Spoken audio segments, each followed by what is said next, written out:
दोस्तों, स्वागत है आप सभी का आपके अपने चैनल एसपी सक्सेस क्लासेस में। दोस्तों, आज अक्टूबर का फर्स्ट वीक अपन करने जा रहे हैं, तो सभी लोगों से रिक्वेस्ट है, प्लीज वीडियो को लाइक करो यार, शेयर करो। और जो भी मैं क्वेश्चंस पूछता हूँ पूरी वीडियो के अंदर, उनको आप नोट करते रहो, लास्ट में कमेंट जरूर करो। तो स्टार्ट करते हैं सेशन को। और मेरे टेलीग्राम चैनल जरूर ज्वाइन कर लेना, एचपी सक्सेस क्लासेस, और एप्लीकेशन डाउनलोड कर लो प्ले स्टोर से, एचपी सक्सेस क्लासेस। वहाँ पे फ्री क्विजेज मिलेगी आपको जून से लेकर सितंबर तक की, सभी डेली और वीकली। तो स्टार्ट करते हैं। और अपना जो पेड बैच है वो स्टार्ट हो गया है, टॉप 501 एमसीक्यू का। एप्लीकेशन डाउनलोड करो, पेड कोर्स में जाओ, 149 रुपीज़ में मिलेगा। कोड यूज करोगे HP90 तो 149 रुपये में मिलेगा। और ये कोर्स आपका 29 नवंबर तक वैलिड रहेगा। स्टार्ट करते हैं सेशन को। सबसे पहला question, which country recently become the 61st nation to ratify the BBNJ treaty after the required 60 ratification were achieved. एक सेकंड, रिकॉर्डिंग प्रॉपर है। तो 61st नेशन कौन सा बना है? तो वो बना है मोरक्को। 61st नेशन बना है जिसने अचीव की है BBNJ treaty. Okay. And the agreement under United Nations Convention on the Law of Seas on the conservation and sustainable use of marine biological diversity of area beyond national jurisdiction achieved 60 ratification followed by Morocco। 60 ratification है जो achieve हो गई है, और 61st nation बना है Morocco जिसने ये BBNJ ट्रीटी को रेटिफाई किया है। ओके, क्लियर है? मेन चीज यही है। अब बात करें, मोरक्को न्यूज में था क्यों? क्योंकि टाटा एडवांस सिस्टम लिमिटेड जो है वो अपना पहला overseas defence manufacturing plant setup कर रही है मोरक्को के काज़ाब्लैंका में। एंड अल्बानिया न्यूज में था क्यों? क्योंकि अल्बानिया ने वर्ल्ड का पहला AI पावर्ड गवर्नमेंट मिनिस्टर अभी लॉन्च किया है, उनको एस्टेब्लिश किया है, उसका नाम है DLA। AI पावर्ड एक तरीके से रोबोटिक गवर्नमेंट मिनिस्टर है। क्लियर है? नेक्स्ट चलें क्वेश्चन नंबर 2 के ऊपर। वर्ल्ड रिनो डे कब मनाया जाता है? हर साल 22 सितंबर को मनाते हैं world rhino day, to raise awareness about the 5 remaining rhino species. And पहली बार इसको 2010 में इनिशिएट किया था world wide fund for nature, WWF। और IUCN का हेडक्वार्टर कहाँ पे? दोनों का हेडक्वार्टर ग्लेन स्विट्जरलैंड में है। ठीक है। WWF ने ये डे साउथ अफ्रीका में इनिशिएट किया था और 2011 में इसको पहली बार सेलिब्रेट किया गया। Next, India unveils Zorawar light tank to boost combat readiness along line of actual control. It is developed by 3 companies under Aatmanirbhar Bharat to strengthen the Indian army along the LAC। अब इसमें से कौन सी वो कंपनी नहीं है? तो DRDO, L&T and combat vehicle research and development establishment, ये तीनों है। न्यू स्पेस इंडिया लिमिटेड नहीं है। ठीक है।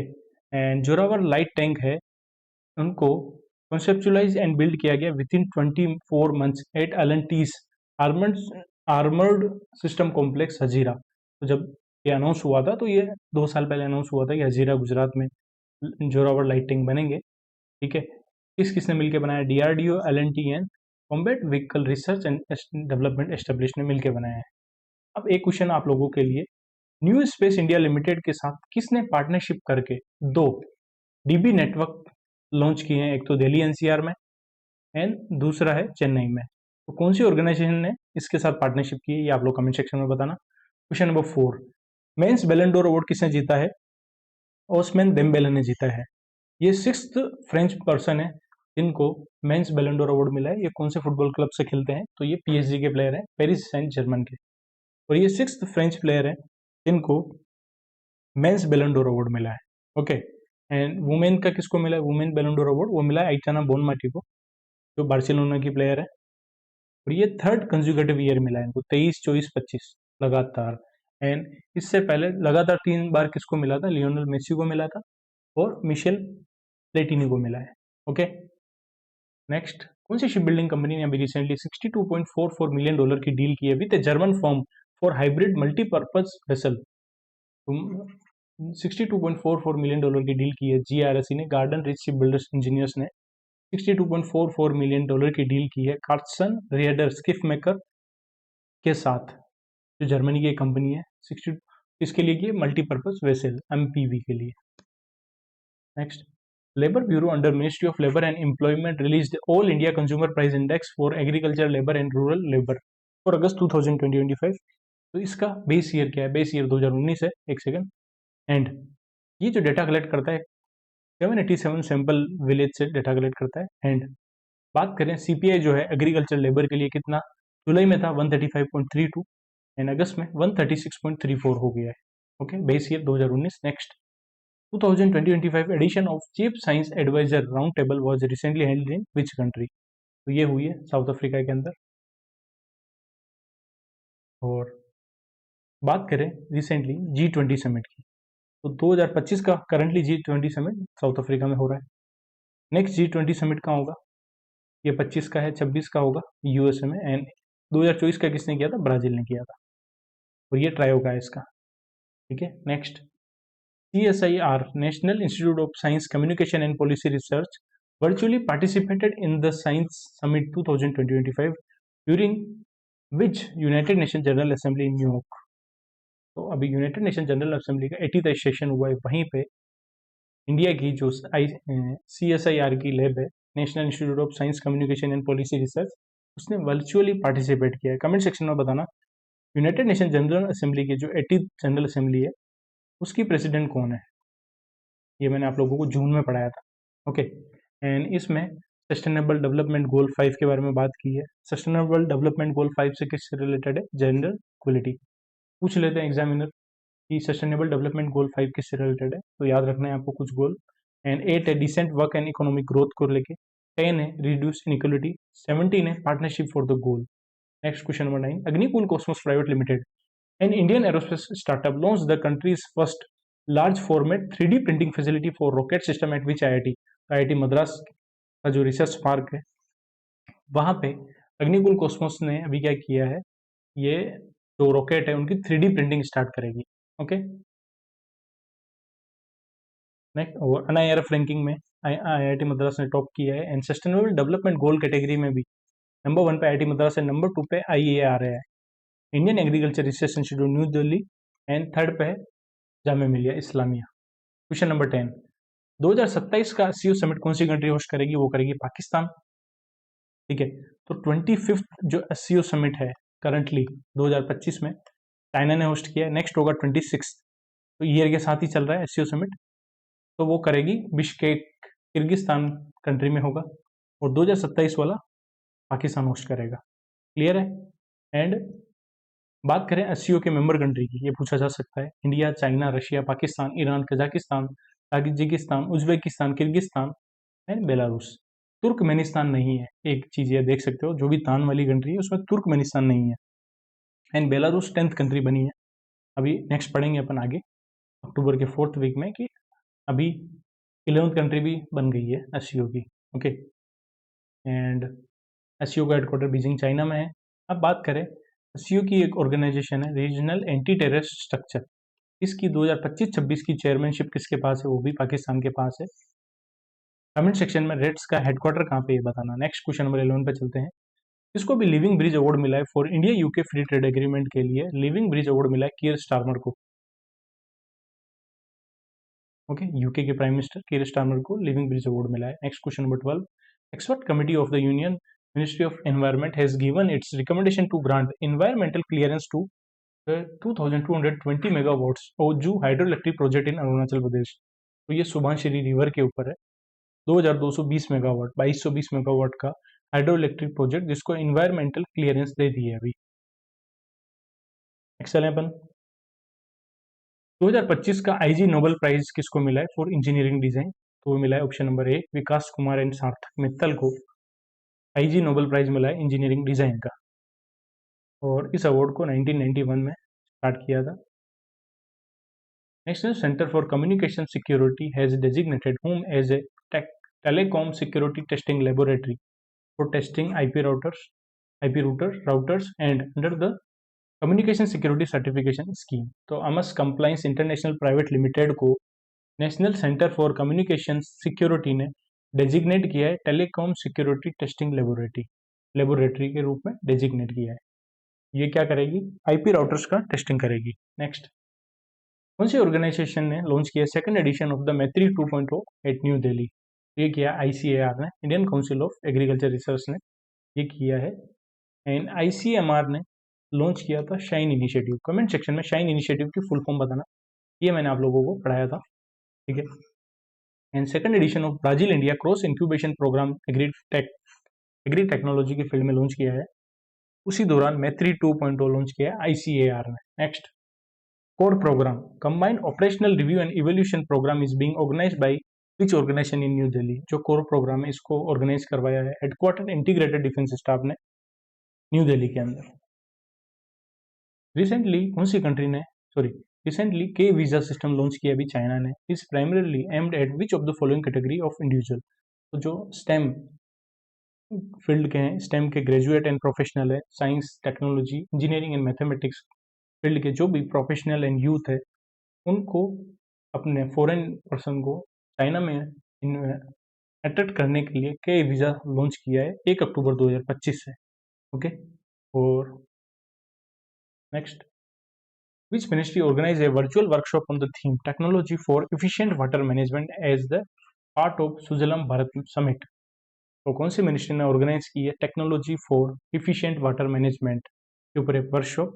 तो ये ऑब्वियसली मिनिस्ट्री ऑफ जल शक्ति ने की है। UNESCO has placed the Varkala Cliff on it's tentative list of world heritage site. ये कौन से स्टेट के अंदर है? तो टेंटेटिव लिस्ट में ऐड किया है वर्कला क्लिफ को, ये केरला के अंदर है। एंड जो 5th इंटरनेशनल टी कॉन्फ्रेंस है वो भी केरला में हो रहा है इस साल का। And India international T conference भी केरला में हो रही है। एंड अर्बन कमीशन सेटअप करने वाला पहला स्टेट केरला है, इसने 25 साल का नया रोड मैप रेडी किया है। कमेंट सेक्शन में बताना टोटल कितनी साइट को यूनेस्को की टेंटेटिव लिस्ट में ऐड किया है इस साल, उसमें से एक वर्कला क्लिफ भी है जो केरला के अंदर है। DRDO in collaboration with the Strategic Forces Command has carried out the successful launch of intermediate range which missile from a rail-based mobile launcher system. तो DRDO ने स्ट्रेटेजिक फोर्स कमांड के साथ मिलकर अभी सक्सेसफुल लॉन्च किया है अग्नि prime missile का। किससे? Rail based mobile launcher system के थ्रू। अग्नि प्राइम मिसाइल है, इसकी रेंज 2000 किलोमीटर तक है। ये surface to surface ballistic missile है और ये कितना पेलोड कैरी कर सकती है? 1000 kg तक का। अग्नि 1 की रेंज इतनी है 700 से 800, अग्नि 2 की 2000, अग्नि 3 की 2500, अग्नि 4 की 3500, अग्नि 5 की 5000 किलोमीटर, ये रेंजेज है। एंड 5 मिसाइल डेवलप की under this programme Patna. 5 missile ये है, पृथ्वी, अग्नि, त्रिशूल, नाग, आकाश मिसाइल। ठीक है, आगे चले। इसको भी recently United Nation Environment Programme young champions of the earth award मिला है। यूएनईपी का हेडक्वार्टर कहाँ पे? केनिया नैरोबी में है। UNEP young champions of the earth award किसको मिला है? वो मिला जिनली मोदी को। क्यों मिला है? क्योंकि इन्होंने इनोवेटिव वर्क किया है। इनोवेटिव वर्क क्या किया है? इन्होंने कन्वर्ट किया है बनाना स्टेम्स को इनटू बेनोफिल लेदर में कन्वर्ट किया है। ठीक है, जो सस्टेनेबल प्लांट बेस्ड अल्टरनेटिव है ट्रेडिशनल लेदर का, ट्रेडिशनल लेदर की जगह प्लांट बेस्ड सोल्यूशन बनाया है इन्होंने। बनाना के जो छिलके हैं उससे बेनोफिल लेदर बनाया है। ठीक है, इसके लिए इनको United Nation Environment Programme young champion of the earth award मिला है। 2 लोगों को और भी मिला है। इसमें कैश प्राइस $20,000 है। जो 67th रमन मैग्सेसे अवार्ड था, ठीक है, एजुकेट गल्फ एनजीओ को मिला है। पहली कोई इंडियन ऑर्गेनाइजेशन है जिसको 67 रमन मैग्सेसे अवार्ड मिला है। ठीक है, इंडिविजुअल को तो बहुत बार मिला है, ऑर्गेनाइजेशन पहली है। और इसमें रमन मैग्सेसे अवार्ड फिलीपींस देता है। इसमें कैश प्राइज है $50,000। ठीक है, एंड जो यूनाइटेड नेशन यूएनईपी का जो अर्थ अवार्ड है, champion of the earth award है, उसमें कैश प्राइज $20,000 है। किस किस को मिला है? जिनली मोदी, इंडिया की है, बेनोफिल लेदर बनाने के लिए। दूसरे जोसेफ नुथुइरू जो कीनिया के हैं, इन्होंने बायोडिग्रेडेबल सीडलिंग रेपर बनाया है। एंड न्यूमी फ्लोरिया, ये अमेरिका के हैं, इन्होंने ट्रांसफॉर्म किए ग्रे वाटर को ड्रिंकिंग वाटर में। ठीक है, और पेन ट्रांसलेट अवार्ड है, उसमें कैश प्राइज $3,000 है। वो किसको मिला था? PEN translate award Geetanjali Shree को मिला है। इसके लिए वंस एलिफेंट लिव्ड हियर के लिए, और उसको इंग्लिश में ट्रांसलेट किसने किया था? रेजी डॉकवेल ने। Next, India is nominated which institute as the United Nation centre of excellence for AI? United Nation centre of excellence AI के लिए इंडिया से आईआईटी मद्रास को नॉमिनेट किया है। ठीक है, एंड आईआईटी हैदराबाद न्यूज में था क्योंकि इसने इंडियन आर्मी के साथ मिलकर एक लॉन्च किया विग्रह है। कमेंट सेक्शन में विग्रह की फुल फॉर्म बताना। ठीक है, and ministry of electronics and IT ने नॉमिनेशन दी है आईआईटी मद्रास की। एंड यहीं पे आईआईटी मद्रास के अंदर ही अग्निकुल कॉस्मोस क्या कर रही है? जो भी रॉकेट है उनकी 3D प्रिंटिंग स्टार्ट कर रही है। IUCN, International Union for Conservation of Nature, has formally recognized India's first dugong conservation reserve, in which place at the 28th IUCN World Conservation Congress in Abu Dhabi. तो अभी IUCN की world conservation Congress हुई है Abu Dhabi के अंदर, वहीं पे IUCN ने क्या किया है, इंडिया की पहली ड्यूगोंग कंजर्वेशन रिजर्व जो है उसको रिकॉग्नाइज किया, जो पाक बे के अंदर है, जो तमिलनाडु के अंदर है। ठीक है, इसको एस्टेब्लिश किया था 21 सितंबर 2022 को तमिलनाडु गवर्नमेंट ने। इसका टोटल एरिया है 448.34 स्क्वायर किलोमीटर। ठीक है, IUCN का हेडक्वार्टर कहाँ है, ग्लेन स्विट्जरलैंड के अंदर है।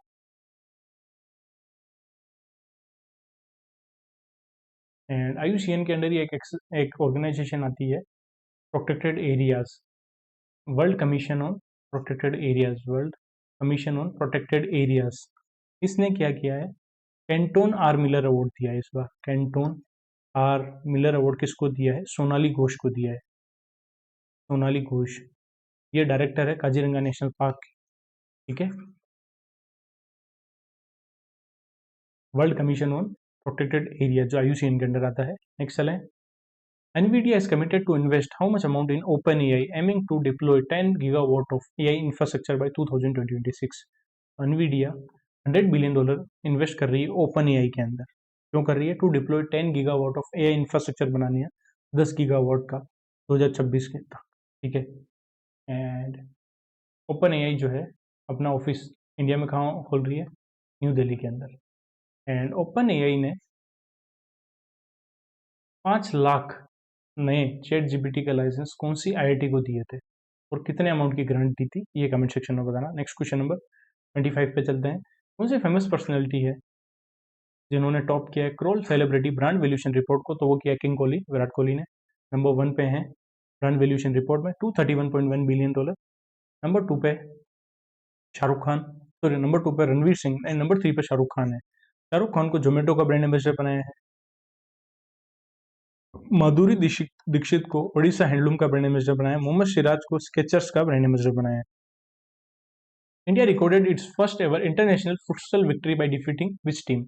फुटसल एक फुटबॉल का टूर्नामेंट है जिसमें 5 या 6 लोग ही होते हैं। ठीक है, और वो कोर्ट पे खेला जाता है, हार्ड कोर्ट पे। तो उसमें इंडिया की पहली जीत है, इंडिया ने मंगोलिया को हराया है। ठीक है, और अभी AFC फुटसल एशियन कप 2026 के क्वालिफायर हो रहे हैं कुवैत में, वहीं पे इंडिया ने मंगोलिया को हराया है 3-0 से। ओके, एंड मोदी जी अगस्त में जापान विजिट पर गए थे, तो वहाँ पे जापान की जो प्राइम मिनिस्टर है उनकी स्पाउस को उन्होंने पश्मीना शॉल गिफ्ट की, पश्मीना शॉल गिफ्ट की है। ठीक है, जो कश्मीरी शॉल है, ये टैग प्रोडक्ट है। नेक्स्ट, 13 डायरेक्टर कौन बने बॉटनिकल सर्वे ऑफ इंडिया के, तो ये बने हैं मशरूम साइंटिस्ट जिसका नाम है कनद व्यास। ये 13वें डायरेक्टर बने हैं बॉटनिकल सर्वे ऑफ इंडिया के। बॉटनिकल सर्वे ऑफ इंडिया का हेडक्वार्टर कोलकाता के अंदर है, और ये फर्स्ट मशरूम साइंटिस्ट हैं जिन्होंने 165 से भी ज़्यादा नई मशरूम की स्पीसीज डिस्कवर की है। वर्ल्ड इन्वायरमेंटल हेल्थ डे की थीम क्या है, one health, sorry clean air healthy people, option number C, ये इसकी थीम है, clean air healthy people. And 26 सितंबर को मनाया जाता है वर्ल्ड इन्वायरमेंटल हेल्थ डे। कब मनाते हैं, 26 सितंबर को। Next, India's first electric truck fleet with swappable battery was launched eight which port, तो जवाहरलाल नेहरू पोर्ट अथॉरिटी ने के अंदर अभी इंडिया का पहला इलेक्ट्रिक ट्रक फ्लीट लॉन्च किया है जिसमें स्वेपेबल बैटरी है। बैटरी कुल मिला के इलेक्ट्रिक ट्रक फ्लीट, फ्लीट मतलब जो भी बोट वगैरह है उसको फ्लीट भी बोलते हैं अपन। और जवाहरलाल नेहरू पोर्ट अथॉरिटी का टारगेट है कि 90% जो भी 90% ऑफ GNPS 600 ट्रक फ्लीट है उनको इलेक्ट्रिक बनाना 2026 तक, दिसंबर 2026 तक। कौन सी मिनिस्ट्री ने रिलीज की fourth issue of children in India 2025 report at 29th conference of central and state statistical organisation in Chandigarh. तो 29th कॉन्फ्रेंस हुई है COCSSO की, उस दौरान ही फोर्थ इशू ऑफ चिल्ड्रन की एक रिपोर्ट रिलीज की है मोस्टली मिनिस्ट्री ने, option number C. And ministry of health and family welfare का मेंटल हेल्थ एम्बेसडर किसको बनाया, दीपिका पादुकोण को बनाया है। एंड इन्फेंट मोर्टेलिटी रेट जो है 2011 में 44 थी, जो अभी 2023 में घट के 25 हो गई है। ठीक है, एंड इन्फेंट मोर्टेलिटी रेट जो है मेल की 26 है, फीमेल की 25 है। Next, 11th Asian aquatics championship जो है कौन सी सिटी होस्ट कर रही है, ये अहमदाबाद में होगा, इसका मेस्कोट जलवीर है। और 2030 का जो कॉमनवेल्थ गेम्स है वो सेंटेनियर सेलिब्रेशन होगा, क्योंकि 1930 में पहली बार कनाडा में हुआ था, और 2030 में कॉमनवेल्थ गेम्स जो है 2030 में अहमदाबाद में होगा। और 2036 का जो ओलंपिक गेम्स है वो भी इंडिया होस्ट करना चाह रहा है अहमदाबाद में ही। ओके, इंडिया ने अभी रिसेंटली म्यूचुअल रिकॉग्निशन अरेंजमेंट किया है कौन सी कंट्री के साथ for organic product as a part of ECT है, economic cooperation and trade agreement के अंडर इंडिया ने ऑस्ट्रेलिया के साथ किया है म्यूचुअल रिकॉग्निशन अरेंजमेंट किया है ऑर्गेनिक प्रोडक्ट के लिए ऑस्ट्रेलिया के साथ किया है। एंड ऑस्ट्रेलिया वर्ल्ड की पहली कंट्री है जो प्रोटेक्ट करेगी कोलालास बियर को from chlamydia virus. And Australia में प्लांट माइग्रेशन कौन करने वाला है, Tuvalu. Next, which quick commerce platform partner with the ministry of labour and employment to create 10,000 job via the NCS portal. तो Zepto ने ministry of labour and employment के साथ partnership की है, 10,000 जॉब अपॉर्चुनिटी प्रोवाइड करेगा ये। Okay, Tamil Nadu government ने अभी किसके साथ एमओयू किया है, कौन सी शिप बिल्डिंग कंपनी के साथ एमओयू किया है, for developing a world class greenfield shipyard on India's eastern coast. Very important. तो वर्ल्ड क्लास ग्रीनफील्ड शिपयार्ड बनाने के लिए तमिलनाडु गवर्नमेंट ने Mazagon dock ship builders limited के साथ एमओयू किया है। Next, union minister of health and family welfare has inaugurated the third edition of global food regulator summit 2025 in New Delhi. इस समिट को ऑर्गेनाइज किसने किया है, इस ऑर्गेनाइज किया एफएसएसएआई यानी food safety and standard authority of India ने, जिसके नए सीईओ कौन बने हैं, रजित पुन्हानी। इन्होंने रिप्लेस किया जीवी कमला राव को, रजित पुन्हानी। एंड जो फूड रेगुलेटर समिट हुआ थर्ड एडिशन था, इसकी थीम है इवॉल्विंग फूड सिस्टम, यथा अन्नम तथा मन, जैसा फूड होगा वैसा मन होगा। फीफा ने ऑफिशियली मेस्कोट अभी अनवील किए हैं 2026 के फीफा वर्ल्ड कप के। तो इन चार में से कौन सा मेस्कोट नहीं है, तो वो है नोबा नहीं है, क्लच, मेपल, जायो तीनों है। एंड फीफा वर्ल्ड कप जो है 2026 का कनाडा, यूएसए, मेक्सिको होस्ट करेगा, CUM। 2030 का कौन करेगा, वो करेगा Morocco, Portugal, Spain, MPS। Morocco, Portugal and Spain करेगी। Okay, next, India's first central tissue bank, which will provide patient with tissues or bone graft, has been inaugurated at which institute? तो Maulana Azad institute of dental science, वहाँ पर India का पहला central tissue bank inaugurate किया गया। Next, Indian military set to test its drone and counter drone system in an exercise cold start. ये कहाँ पे हुई है, इंडियन आर्मी ने एक एक्सरसाइज की है कोल्ड स्टार्ट, जिसके थ्रू उन्होंने ड्रोन और काउंटर ड्रोन सिस्टम को टेस्ट किया है। कोल्ड स्टार्ट ये MP के महो डिस्ट्रिक्ट में हुई है, महो एंड बबीना। साई पल्लवी को अभी रिसेंटली अनाउंस किया as one of the recipient of Kalai Mamani award for 2021। कलाई मम्मानी अवार्ड है, ये हाईएस्ट सिविलियन ऑनर है, कौन से स्टेट का, तो ये तमिलनाडु का हाईएस्ट सिविलियन ऑनर है। एंड तमिलनाडु ने Mazagon dock ship builders limited के साथ अभी एमओयू किया है। क्यों किया है, क्योंकि ईस्टर्न कोस्ट पे ये इंडिया का वर्ल्ड क्लास ग्रीनफील्ड शिपयार्ड बनना चाहता है। ओके, एंड जो कलाई मम्मानी अवार्ड है उसमें कैश प्राइज 1 लाख रुपए है। एंड 2021 के जो विनर है साई पल्लवी, अजय सूर्यस, ये सभी है 2022 के ये हैं और 23 के हैं। नेक्स्ट चले, India's first AI enabled integrated command control centre design for a pilgrimage ecosystem with features like real time crowd prediction and safety monitoring.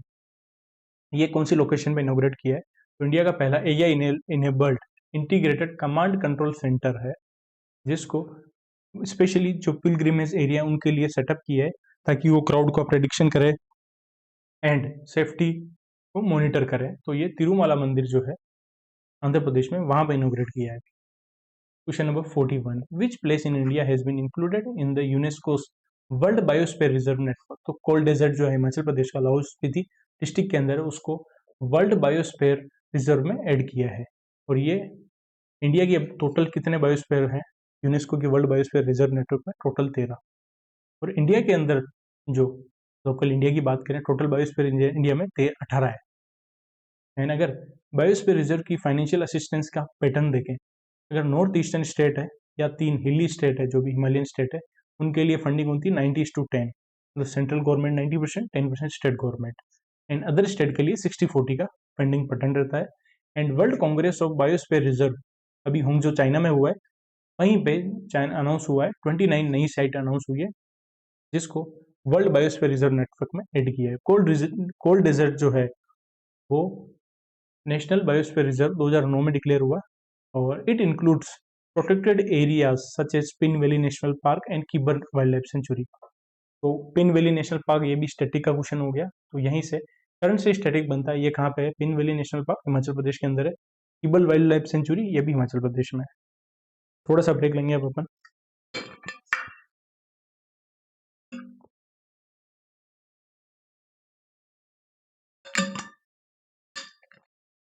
कल अपन अक्टूबर का सेकंड वीक भी कंप्लीट कर लेंगे, ठीक है।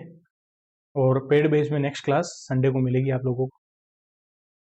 नेक्स्ट चलें अपन question number 42। How many UNESCO biosphere reserve in India have been listed in UNESCO's world biosphere reserve network? अभी मैंने बताया था टोटल 13, ठीक है। अभी 13वां है कोल्ड डेजर्ट बायोस्फीयर रिजर्व जो हिमाचल प्रदेश के अंदर है, एंड 12वां है पन्ना बायोस्फीयर रिजर्व मध्य प्रदेश के अंदर है। अगर बात करें लार्जेस्ट की, तो लार्जेस्ट कौन सा है? Gulf of Mannar biosphere reserve जो तमिलनाडु के अंदर है, 10,500 स्क्वायर किलोमीटर। एंड अगर बात करें जो इंडिया के बायोस्फीयर रिजर्व है उसमें सबसे बड़ा लार्जेस्ट कौन सा है? वो है gulf of Kutch. And UNESCO के अंदर जो बायोस्फीयर रिजर्व नेटवर्क में इंडिया की साइट ऐड हुई है उसमें सबसे बड़ा है gulf of Mannar, okay.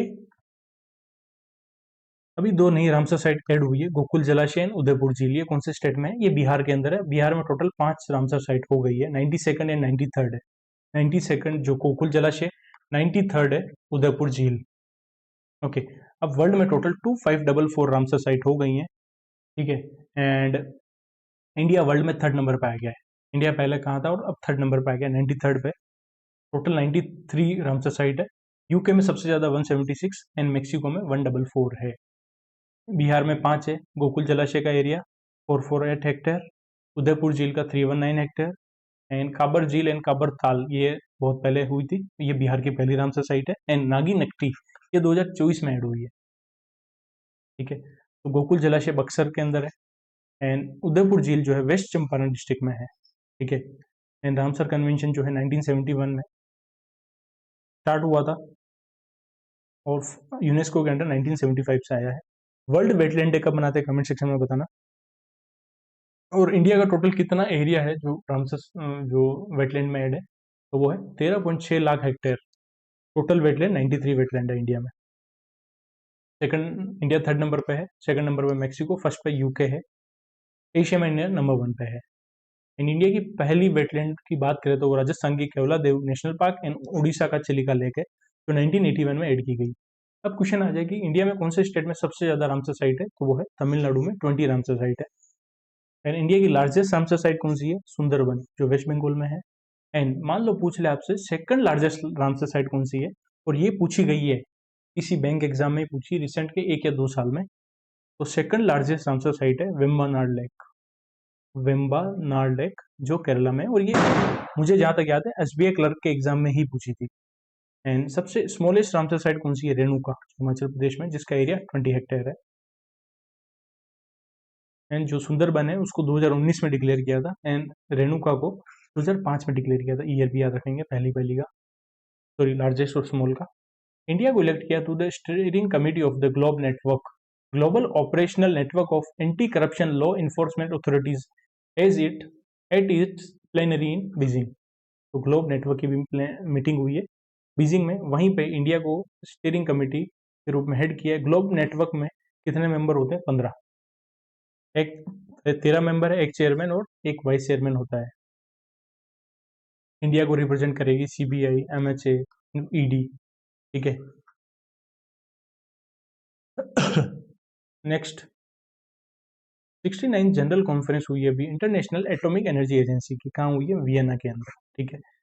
69 international atomic energy agency की जो जनरल कॉन्फ्रेंस हुई है उसका प्रेसिडेंट कौन है? तो वो है पीटर बुरियान, स्लोवेकिया के हैं ये, पीटर बुरियान। और इंटरनेशनल एटॉमिक एनर्जी एजेंसी का 181वां मेंबर कौन है? अभी लेटेस्ट ऐड हुआ है, वो है मोल्डिव्स। और जो 69 जो जनरल कॉन्फ्रेंस है IAEA की, उसकी थीम है leveraging science technology and innovation for sustainable development. India को रिप्रेजेंट किया है अजीत कुमार मोहंती ने, जो चेयरमैन है एटॉमिक एनर्जी कमीशन के। नासा ने किसके साथ पार्टनरशिप करके लॉन्च किया है? IMAP, Carruthers, Jio corona observatory and SWFO mission to study sun's influence in the solar system. और ये OICL में क्वेश्चन भी आया है। तो जिन्होंने डेली क्लास देखी है, मैंने देख रहा हूँ बहुत सारे स्टूडेंट आजकल डेली क्लास स्किप कर रहे हैं। ठीक है, माना कि अपन लेट हैं, बहुत सारी चीज़ें पेंडिंग पड़ी थी, बहुत सारी चीज़ें ज़रूरी थी जो करना बहुत इंपॉर्टेंट था, इसलिए डेली क्लास को मैंने स्किप किया था उस टाइम पे। अब अपने ऑलमोस्ट 20 अक्टूबर तक का करंट अफेयर कल कंप्लीट हो जाएगा। बस अब आपके 10 और 11 तारीख की क्लास बाकी है, फिर मैं आप लोगों के लिए प्लेलिस्ट बना दूंगा। तो मेरी रिक्वेस्ट है डेली क्लास जरूर देखें। National oceanic and atmospheric administration के साथ पार्टनरशिप की है नासा ने, और 3 मिशन लॉन्च किए हैं, 3 स्पेस मिशन लॉन्च किए हैं फाल्कन 9 रॉकेट के through. IMAP interstellar mapping and accelerating probe, Carruthers Jio corona observatory and तीसरा है SWFO L1 mission space weather follow on Lagrange 1। अभी एक रिपोर्ट आई है, just right for children, in which state of India has the child marriage decline the most. तो सबसे ज्यादा decline child marriage हुई है ओडिशा, आसाम में, sorry. Okay, child marriage among in girls has registered a decline of 84% की decline हुई है। तो सबसे ज़्यादा डिक्लाइन 84% असम में, देन महाराष्ट्र में, एंड अगर फास्टेस्ट डिक्लाइन की बात करें तो वो कर्नाटक में हुई है। अभी recently attorney general of India कौन बने हैं for additional period of 2 year के लिए रीअपॉइंट किया है, तो वो किसको किया है? वो किया है R वेंकट रमनी को। और बॉटनिकल सर्वे ऑफ इंडिया के 13 डायरेक्टर कौन बने हैं? Kanad Das. Botanical survey of India के Kanad Das. And article 76 attorney general of India बनाने की पावर देता है, कि जो अटॉर्नी जनरल ऑफ इंडिया है उसकी क्वालिफिकेशन बताता है कि जो जो भी अटॉर्नी जनरल ऑफ इंडिया बनेगा वो जज होना चाहिए सुप्रीम कोर्ट का। ठीक है।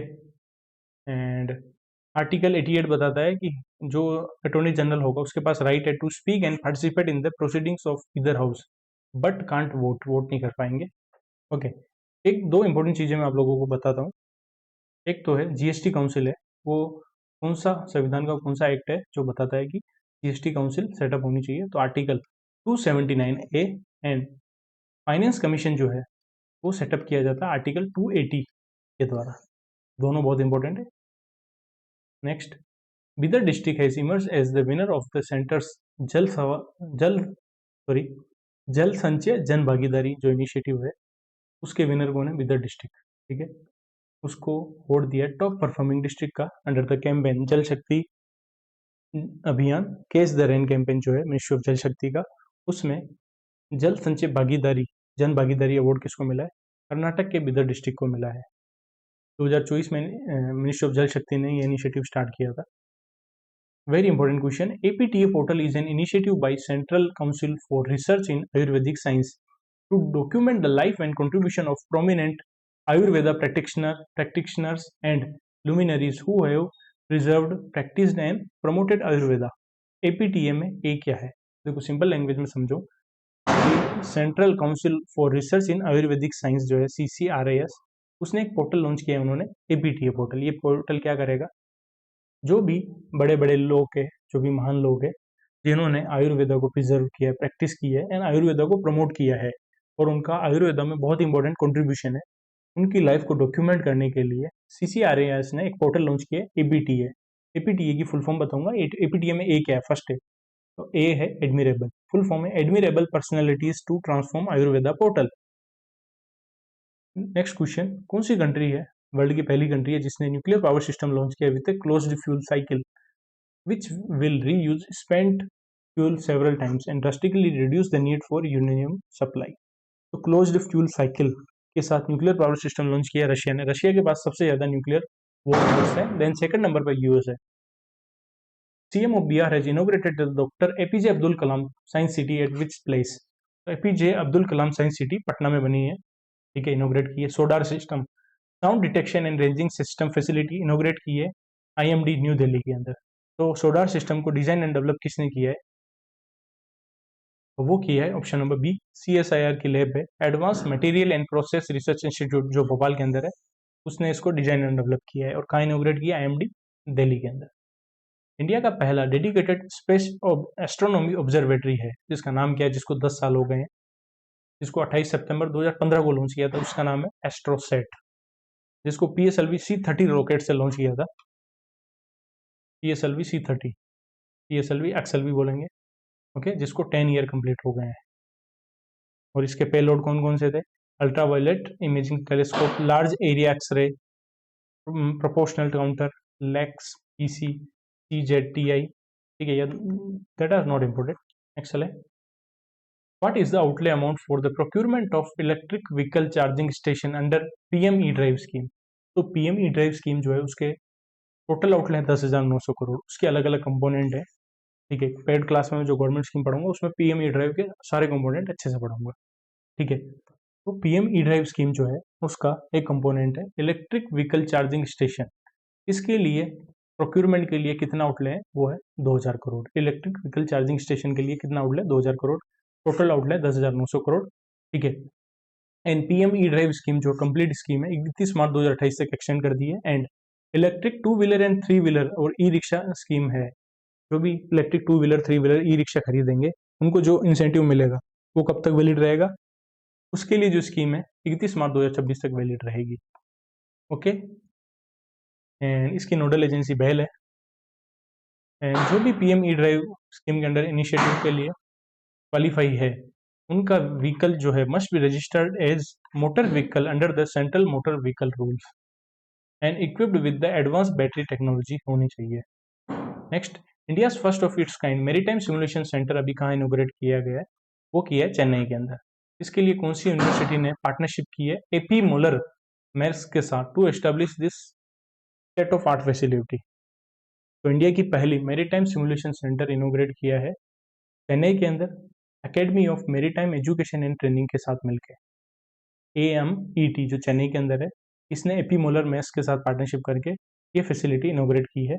टोटल इसमें खर्चा आया है 13.5 करोड़ रुपए का इन्वेस्टमेंट हुआ है। उसमें से AP मोलर फाउंडेशन देगा 6.5 करोड़ रुपीस।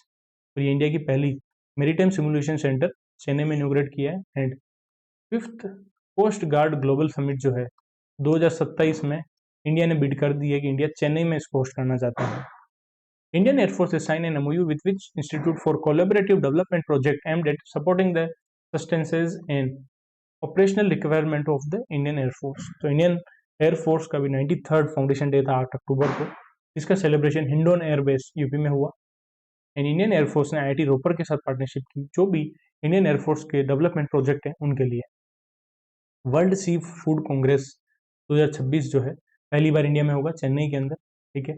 तो इंडिया का जो सिमुलेशन सेंटर है पहला, वो भी चेन्नई में इनॉग्रेट किया अभी। तो कौन सा edition, sorry, what is India's position as an exporter of seafood? तो सी फूड एक्सपोर्ट करने में इंडिया 6 नंबर पे है। And world seafood congress जो है चेन्नई में होगी 2026 में।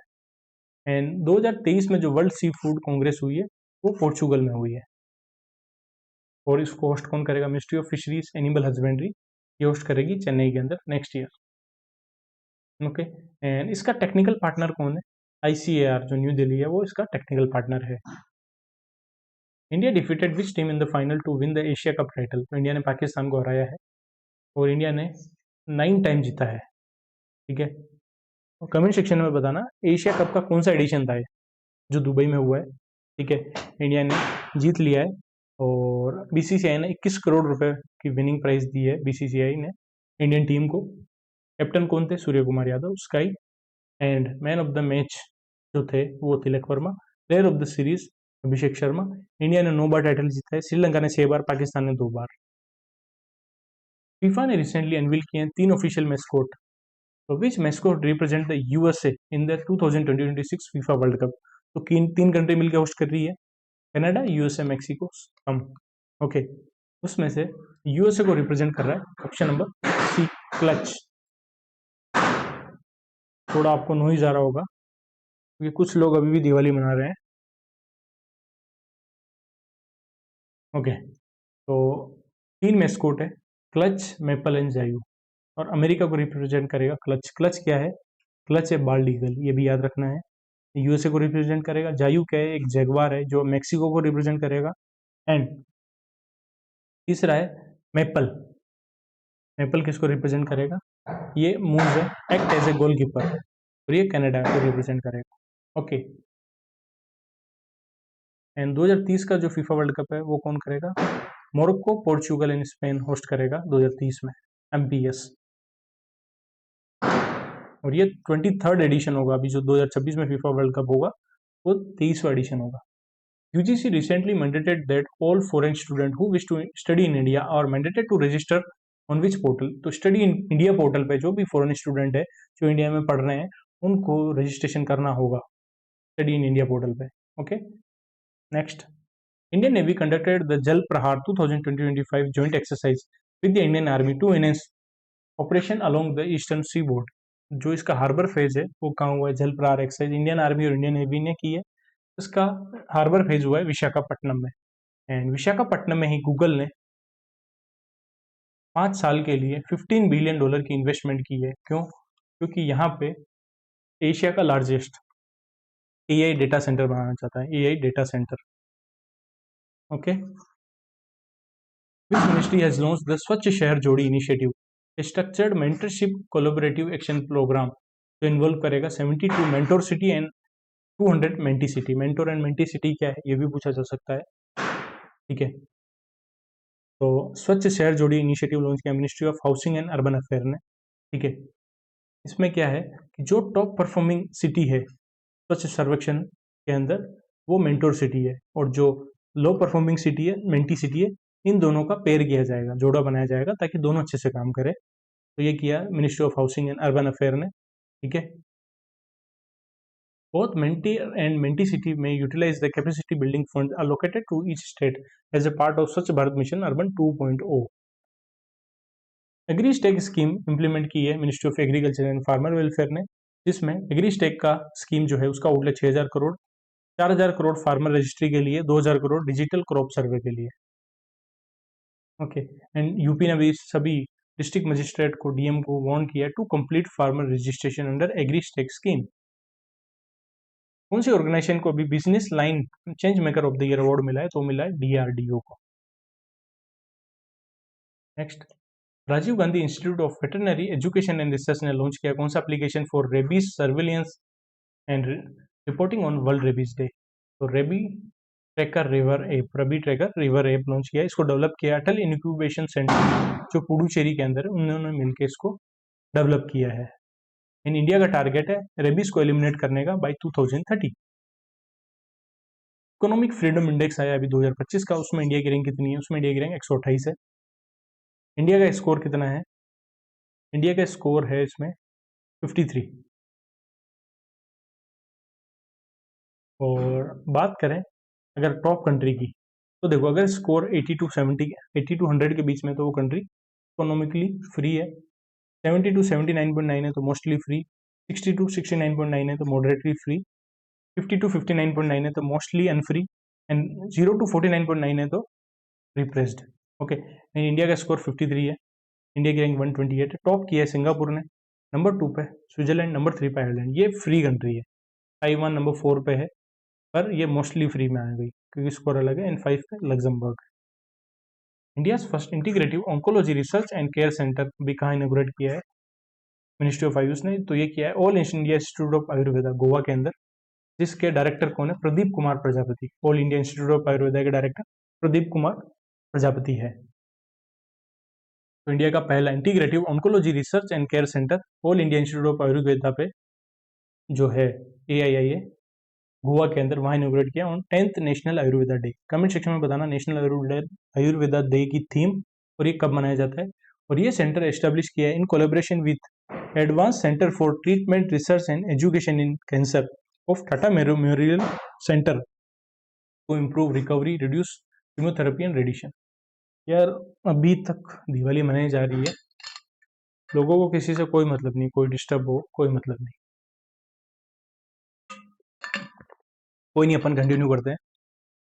नेक्स्ट, टाटा मोटर के नए MD एंड CEO कौन है? तो वो है शैलेश चंद्र। कनक दास न्यूज में थे क्योंकि ये 13th botanical survey of India के डायरेक्टर बने हैं। सोनाली घोष को कैंटोन R मिलर अवार्ड मिला है। कैंटोन R मिलर अवार्ड मिला है। ठीक है, किसने दिया है? World commission of protected areas जो IUCN के अंडर आता है, इनको कैंटोन R मिलर अवार्ड मिला है। ये डायरेक्टर है काजीरंगा नेशनल पार्क के कमेंट सेक्शन में बताना इसमें कैश प्राइज कितना मिला है।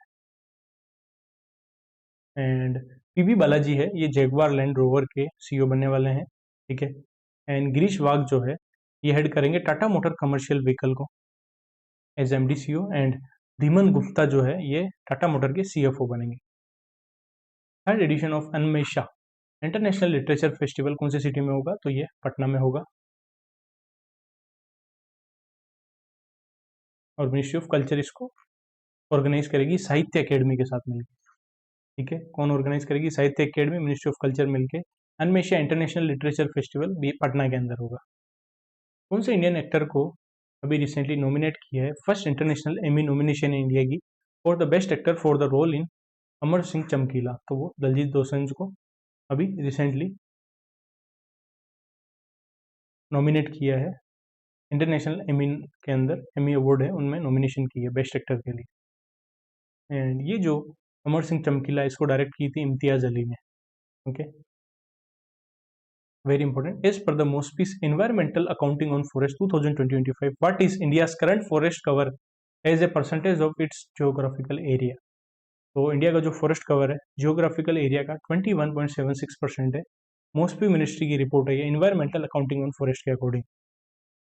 तो इंडिया का जो फॉरेस्ट कवर कितना बड़ा है, 17,444 स्क्वायर किलोमीटर इंक्रीज हुआ है। एंड सीओसी एसएसओ की जो रिपोर्ट 29th मीटिंग हुई है चंडीगढ़ में, वहीं पे मॉस्पी मिनिस्ट्री ने रिपोर्ट रिलीज की है environmental accounting on forest. And India का जो एरिया जो है अब 7.15 लाख स्क्वायर किलोमीटर हो गया है, जो ज्योग्राफिकल एरिया का 21.76% है। मिथुन मनास को कौन से नंबर का बीसीसीआई का प्रेसिडेंट बनाया है, और ये जो डेली क्लास पढ़ी थी उसमें एरर हो गई थी और मैंने टेलीग्राम चैनल पे भी शेयर किया था। उस क्लास में मैंने 32 बता दिया, जबकि मिथुन मनास 37th प्रेसिडेंट बने हैं बीसीसीआई के। इन्होंने रिप्लेस किया रोजर बिन्नी को, और ये जम्मू कश्मीर के प्लेयर है, ठीक है। रिप्लेस किसको किया है, बिन्नी साहब को रिप्लेस किया है, रोजर बिन्नी को इन्होंने रिप्लेस किया है। अभी एक बुक आई है लिविंग द विवेकानंद वे, इसके ऑथर कौन है, तो वो है Ananya Awasthi and Nikhil Yadav. Who receive the life time achievement award at the national geo science award 2024 में लाइफ टाइम अचीवमेंट अवार्ड किसको मिला है, वो मिला है ऑप्शन नंबर बी श्याम सुंदर राय को, ओके। 20 जियो साइंटिस्ट जो है 12 उनको टोटल 12 अवार्ड मिले हैं नेशनल जियो साइंस अवार्ड में। लाइफ टाइम अचीवमेंट अवार्ड मिला है श्याम सुंदर राय को, and young Jio scientist award मिला है सुशोभन नियोगी को।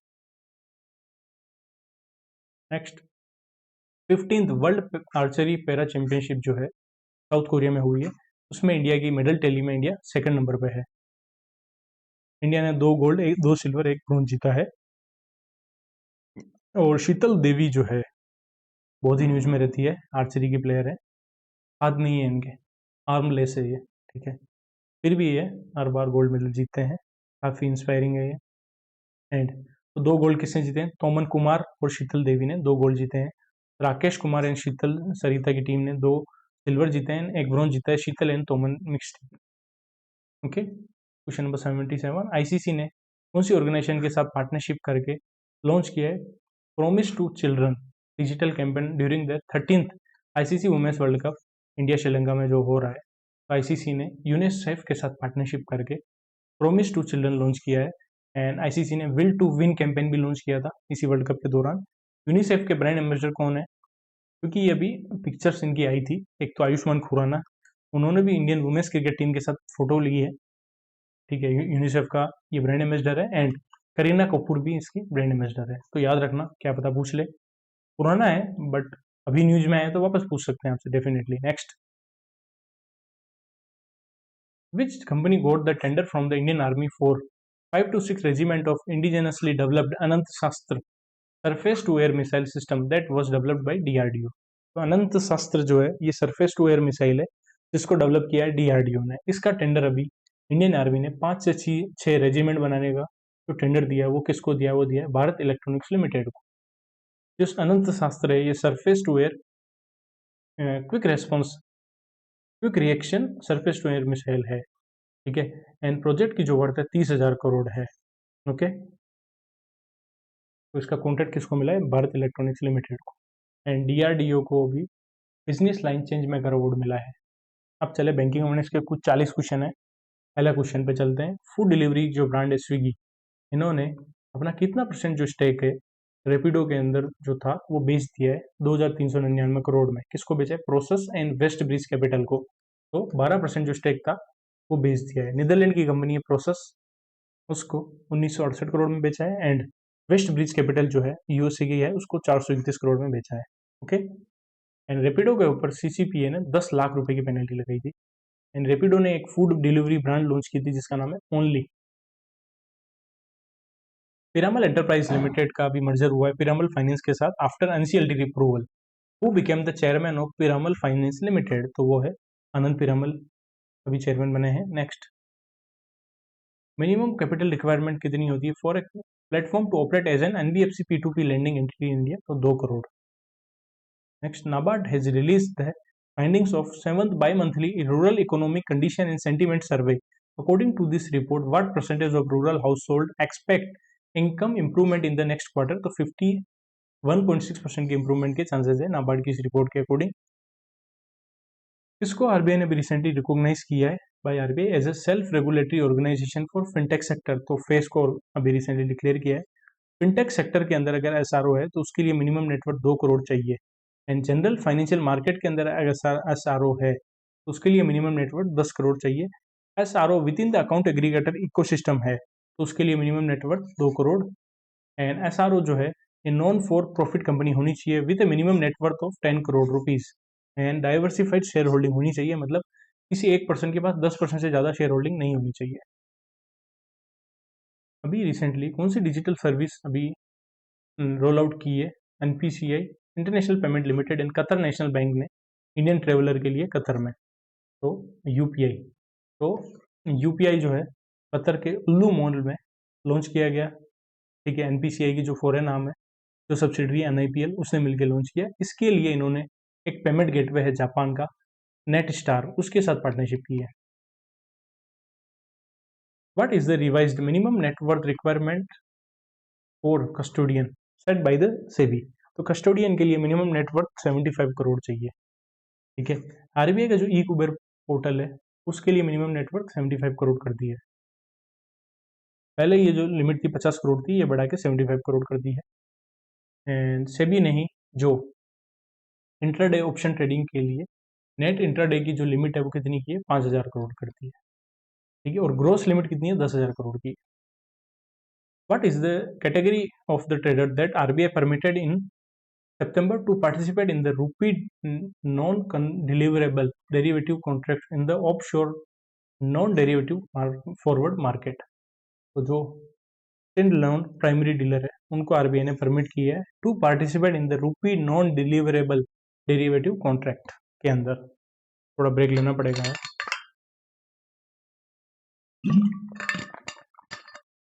क्वेश्चन नंबर 9, आरबीआई ने अभी रिसेंटली न्यू गाइडलाइन इशू की है mandating 2-factor authentication for all digital payment transaction in India. तो ये 1 अप्रैल 2026 से लागू होगा। 2-factor ऑथेंटिकेशन, जो भी डिजिटल ट्रांजेक्शन होंगे उसमें 2 बार वेरीफाई करना होगा।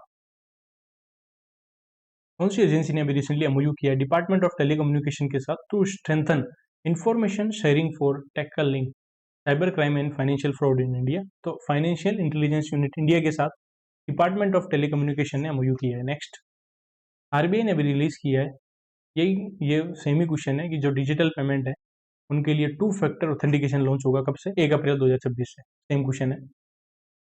कौन सी ऑर्गेनाइजेशन ने एमओयू किया है कॉमन सर्विस सेंटर के साथ? Common service centre e governance service limited के साथ with an aim to modernise urban cooperative banks across India. तो national urban cooperation finance and development corporation limited option number है, इन्होंने common service centre जो है ई governance service limited के साथ partnership की। क्यों की है? To modernise urban cooperative banks across India. कौन से स्टेट ने अभी women centred version of RAMP scheme launch की है? Raising and accelerating MSME programme. इसको असिस्ट किया था वर्ल्ड बैंक ने और सपोर्ट किया मिनिस्ट्री ऑफ एमएसएमई ने। तो तेलंगाना ने women centred MS ramp scheme launch की है। कौन सा स्टेटमेंट करेक्ट है regarding the revise norms for claim settlement of deceased customer? तो पहला पॉइंट ये बोल रहा है कि जो क्लेम सेटल करना होगा 15 दिन के अंदर अंदर डॉक्यूमेंट रिसीव होने के बाद, ट्रू है। आरबीआई ने जो थ्रेशोल्ड लिमिट सेट की है डिपॉजिट अकाउंट के लिए वो कोऑपरेटिव बैंक के लिए 5 लाख एंड 15 लाख की है अदर बैंक के लिए, अगर जिसमें नॉमिनी है उसके लिए बोल रहा हूँ, ठीक है। In case of failure to comply with the revise norm, the bank has been mandated to pay compensation in the form of interest at bank rate plus 4% per annum for the deposit. तीनों point true है।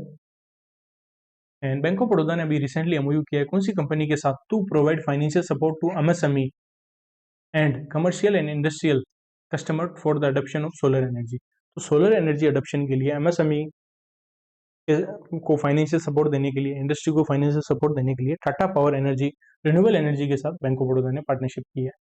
Domestic carrier IndiGo has partner with SBI card to launch a new co branded premium credit card in 2 variants. तो जो as a part of IndiGo blue chip loyalty programme, तो जो दोनों card होंगे कौन से नेटवर्क पे होंगे, कौन से पेमेंट गेटवे पे चलेंगे, तो option number D master card and रुपए के ऊपर। Indigo SBI card elite, Indigo SBI card. RBI ने मुथूट फिनकॉर्प पे कितने की पेनल्टी लगाई है इंटरनल ओम्बड्समैन को लेके, तो वो लगी है 2.7 लाख रुपीस। एक और इम्पोर्टेंट चीज बता दो, इंटरनल ओम्बड्समैन को लेके अभी कुछ चेंजेस हुए हैं। अगर ओवरऑल इंटरनल ओम्बड्समैन में बात करें, मैक्सिमम कितना क्लेम ले सकता है जिसने, जो भी क्लेमेंट है वो 30 लाख रुपए का, ठीक है। पहले लिमिट 20 लाख थी और हरासमेंट के केस में 3 लाख रुपए ले सकता है, हरासमेंट को भी बोल के साथ ही। पहले ये लिमिट 1 लाख रुपए थी, ठीक है। एंड 1 नवंबर 2025 से जो अर्बन कोऑपरेटिव बैंक है, स्टेट अर्बन कोऑपरेटिव बैंक है एंड सेंट्रल कोऑपरेटिव बैंक है, उनके ऊपर भी इंटरनल ओम्बड्समैन स्कीम लागू हो जाएगी और 2.7 लाख रुपए की पेनल्टी लगाई है मुथूट फिनकॉर्प पे। 44.8 लाख रुपए की पेनल्टी लगाई थी बंधन बैंक के ऊपर आरबीआई ने। Next, name the first investment strategy launch by SBI fund management under the specialised investment fund framework. तो ऐसा ही फ्रेमवर्क के अंदर एसबीआई फंड मैनेजमेंट ने एक नया इन्वेस्टमेंट फर्म लॉन्च किया जिसका नाम है magnum hybrid long short firm. Comment section में बताना एसआईएफ के लिए, स्पेशलाइज्ड इन्वेस्टमेंट फंड के लिए मिनिमम कितना इन्वेस्टमेंट करनी होती है। Which Indian fintech company has featured in Morgan Stanley's Asian emerging market AI adoption leader report. तो पेटीएम फीचर हुआ है मॉर्गन स्टैनले की एशियन इमर्जिंग मार्केट की एआई एडॉप्शन रिपोर्ट में। कौन सी इंडियन फिनटेक कंपनी फीचर हुई है? पेटीएम। पेटीएम करो। Next, which bank got approval to operate as a trading cum clearing member at India international bullion exchange GIFT city में? Trading cum clearing member का licence approval bank of Baroda को मिला है। Bank of Baroda ने अभी Tata power के साथ partnership की है to finance MSME commercial industry for solar rooftop, ठीक है। नेक्स्ट, शिरीष चंद्र मुर्मू को रिसेंटली अभी डेप्यूटी गवर्नर बनाया है आरबीआई का 3 साल के लिए फ्रॉम 9 अक्टूबर 2025। ये रिप्लेस किसको करेंगे? एम राजेश्वर राव को। इंडियन बैंक ने अभी कौन सी कंपनी के साथ पार्टनरशिप की है to integrate e payment capabilities over its ind cash Optima platform for business? तो टेली सोल्यूशन प्राइवेट लिमिटेड के साथ पार्टनरशिप की है। नेक्स्ट, आरबीआई ने अभी रिसेंटली कौन सी कंपनी को बोला है, a buy now pay later startup है ये, इसको बोला है to hold all payment operation due to non compliance. जो भी पेमेंट ऑपरेशन है उसको रोक दो चुपचाप बिना किसी आवाज के, जो payment and settlement system act के अंदर आती है 2007 के अंदर। तो आरबीआई ने सिंपल को बोला है कि सिंपल तरीके से आप अपने पेमेंट को रोक दो, पेमेंट ऑपरेशन को। नेक्स्ट, एंड सिंपल को नित्यानंद शर्मा ने फाउंड किया था और इन्होंने 6,900 करोड़ रुपए रेज किए हैं गलत तरीके से, ठीक है। इसलिए ये आरबीआई ने इनके पेमेंट को होल्ड, पेमेंट ऑपरेशन को रोकने के लिए बोला है। RBI issued revised norms for settlement of deceased customer bank account and locker, mandating banks to settle claim within 15 days. What is the compensation amount per day that banks must pay in case of delay? तो per day 5,000 रुपये देने होंगे, ठीक है। And RBI ने set की threshold limit deposit account के लिए 15 लाख की, अदर बैंक के लिए, कोऑपरेटिव बैंक के लिए 5 लाख की है। And banks can request additional document such as a succession certificate और legal heir certificate if the aggregate amount exceed this limit. मतलब अगर नॉर्मल नॉमिनी का केस है, ठीक है, नॉर्मल केस है, तो अगर 15 लाख रुपए तक का अमाउंट है तो आरबीआई कर सकते हैं नॉर्मल। बट अगर 15 लाख से ज़्यादा है तो लीगल हियर का सर्टिफिकेट चाहिए, सक्सेशन का सर्टिफिकेट चाहिए, ये भी मांग सकता है। और अगर डिले हुआ है तो बैंक आर मैंडेटेड टू पे interest at the bank rate plus 4% per annum of deposit, ये भी देना होगा। ठीक है, नेक्स्ट चले अपन क्वेश्चन नंबर 25 के ऊपर। Mention the public sector bank that partner with general central insurance company limited to enhance customer accessibility and digital strength. तो सेंट्रल बैंक ऑफ इंडिया ने जनरली ग्रुप के साथ पार्टनरशिप करके एक जॉइंट वेंचर इंश्योरेंस कंपनी बनाई थी, जिसमें 74% stake generally group का और सीबीआई का रहेगा 26%। अभी टू फैक्टर ऑथेंटिकेशन जो लॉन्च किया डिजिटल पेमेंट के लिए, वो आरबीआई ने किया है, 1 अप्रैल 2026 से लागू होगा। तीसरी बार क्वेश्चन आया है, चलो इंपॉर्टेंट है। पर नेक्स्ट कौन सा पॉइंट करेक्ट है regarding the RBI direction? Perpetual debt instrument issued overseas in foreign currency or rupees can be included in additional tier 1 capital up to 1.5% of risk weighted asset। True है, ये 1 अक्टूबर से लागू होगा, ये भी ट्रू है। And RBI ने revise की regulation for small business loan and expanded lending against gold and silver collateral, ये भी ट्रू है। तो स्मॉल बिजनेस लोन को लेके क्या बोला है? पहली चीज तो बोले जो भी पीडीआई है, जो भी इशू हुए हैं और ओवरसीज फॉरेन करेंसी में या रूपी में, उनको आप एडिशनल टियर 1 कैपिटल में कितना ऐड कर सकते हो? Maximum 1.5% of risk weighted asset. And small business loan के लिए मेन चीज जो बोली है वो ध्यान रखनी है, ये बोला है banks are allowed to adjust the additional interest और spread charges based on the credit profile of a borrower once in a 3 year. तो कितने साल में स्मॉल बिजनेस लोन है उनके लिए हर बैंक क्या कर सकता है? एडिशनल इंटरेस्ट को, स्प्रेड को एडजस्ट कर सकता है। कितने साल में? 3 साल में।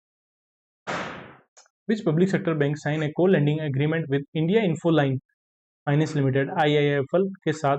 कौन से बैंक ने, पब्लिक सेक्टर बैंक ने को लेंडिंग एग्रीमेंट किया to provide small borrower with easier and affordable credit on gold for agriculture and allied activities? तो ये किया है बैंक ऑफ बड़ौदा ने। Which insurance company sign a bancassurance agreement with Equitas Small Finance Bank to expand insurance access across rural and urban area? तो ये किया Tata ASG general insurance ने Equitas small finance bank के साथ बैंक इंश्योरेंस एग्रीमेंट किया है। Next, which bank launched India's first gold backed credit line on UPI in partnership with free charge? तो axis bank ने फ्री चार्ज के साथ मिलकर इंडिया का पहला gold backed credit line on UPI launch की है। ठीक है, एक तरीके से गोल्ड के अगेंस्ट यूपीआई के ऊपर लोन देंगे। ठीक है, कौन पहने, कौन सी कंपनी के साथ मिलकर लॉन्च किया है? Tap and pay feature for the companies card holder in India, तो मास्टर कार्ड के साथ मिलकर किया। Next, Asian development outlook Asian development bank release करता है, उसके अकॉर्डिंग इंडिया की जीडीपी कितनी रहेगी फाइनेंशियल ईयर 26 के लिए? तो रहेगी 6.5। वर्ल्ड बैंक ने भी इतनी बताई है, बट आईएमएफ ने कितनी बताई है? आईएमएफ ने 6.6 प्रोजेक्ट किया। अभी recently union bank of India और सेंट्रल बैंक ऑफ इंडिया के नए एमडी एंड सीईओ जून में अनाउंस हुए थे, बट इन्होंने अभी ज्वाइन किया है, आशीष कुमार पांडे एंड कल्याण कुमार। ये एमडी एंड सीईओ है। आशीष पांडे यूनियन बैंक के, इन्होंने रिप्लेस किया मनी मैखलाई को। कल्याण कुमार ने रिप्लेस किया है एमवी राव को। कमेंट सेक्शन में बताना आशीष पांडे कौन से बैंक के ईडी थे इससे पहले, कल्याण कुमार भी कौन से बैंक के ईडी थे। Next, RBI announce a new scheme available from which state to which state for facilitating accelerated pay out to ensure faster settlement of inoperative account and unclaim deposit lying with the banks. RBI ने बोला है कि जो भी unclaim deposit है 67,000 करोड़ पड़ा है अभी भी, आरबीआई ने बोला है कि जल्दी से जल्दी इनको सेटल करो। कैसे बैंक कह रहे हैं हम तो आराम से करेंगे, तो आरबीआई ने एक स्कीम दे दी। आरबीआई ने बोला कि चलो हम थोड़ा इंसेंटिव देंगे, आप जल्दी सेटल करो। तो वो स्कीम कब से कब तक चलेगी? 1 अक्टूबर 2025 से 30 सितंबर 2026 तक रन करेगी। और ये जो पैसा जाता है किस में जाता है? आरबीआई के डेफ अकाउंट में जाता है, depositor educational and awareness fund में जाता है। कैटेगरी की बात करें तो अगर 4 साल तक आरबीआई के पास पड़ा है डेफ अकाउंट में पैसा, तो बैंक को कितना पे आउट मिलेगा? 5% ऑफ द अमाउंट और 5,000 विच एवर इज लेस। अगर 4 से 8 साल तक पड़ा है 6% ऑफ द अमाउंट और 10,000 विच एवर इज लेस। 8 से 10 साल तक पड़ा है तो 7% ऑफ द अमाउंट और 15,000 विच एवर इज लेस। 10 साल या उससे ज़्यादा पड़ा है तो 7.5% और 25,000 जो भी कम है वो मिलेगा, ज़्यादा नहीं देगा। और 30 दिन के अंदर आरबीआई को क्लेम सेटल करना होगा। SEBI extended the deadline for the complete rollout of which type of trading to 1 April 2026। तो retail trading, retail algorithm trading है, उसके लिए सेबी ने जो डेडलाइन है 1 अप्रैल 2026 तक कर दी है, एक्सटेंड कर दी है। कौन सी ऑर्गेनाइजेशन ने लॉन्च की है नई scheme? Development of industry association aiming to strengthen MSME across India. MSME को बढ़ावा देने के लिए सिडबी ने एक नई स्कीम लॉन्च की, development of industry association SIDBI. SIDBI का हेडक्वार्टर लखनऊ के अंदर है। सिडबी एमएसएमई के लिए एक नया ऑफिस ओपन कर रहा है मुंबई के अंदर।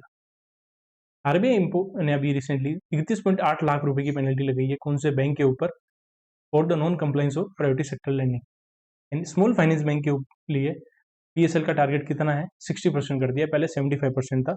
इन इंडियन ओवरसीज बैंक पे 31.8 लाख रुपए की पेनल्टी लगाई है। नेक्स्ट, आरबीएल बैंक ने अभी कौन सी कंपनी के साथ बैंक एश्योरेंस एग्रीमेंट किया है, तो वो किया है एलआईसी के साथ। And Equitas small finance bank ने टाटा एआईजी के साथ किया था। Which company received approval from the IRDAI for a composite corporate agent licence, तो वो फाटक पे को भी कंपोजिट कॉर्पोरेट एजेंट का लाइसेंस मिला है IRDAI के द्वारा। ओके दोस्तों, तो last question, which payment platform has launch the UPI initiative, payment का A to Z initiative to promote a cashless economy in India. तो अमेजॉन पे इंडिया लिमिटेड ने पेमेंट का A to Z initiative launch किया है। Okay दोस्तों, thank you for watching this video. Okay, एक question हो रहा है अभी, sorry. What was the total external debt of India at the end of June 2025? जून 2025 तक इंडिया का टोटल एक्सटर्नल डेट कितना है, $747.2 बिलियन। ओके दोस्तों, मिलते हैं नेक्स्ट वीडियो में। जय श्री राम, राधे राधे। वीडियो को लाइक करना और पेड बैच ज्वाइन कर सकते हो, कोड यूज करोगे HP90। तो मिलते हैं नेक्स्ट वीडियो में। जय श्री राम, थैंक यू दोस्तों।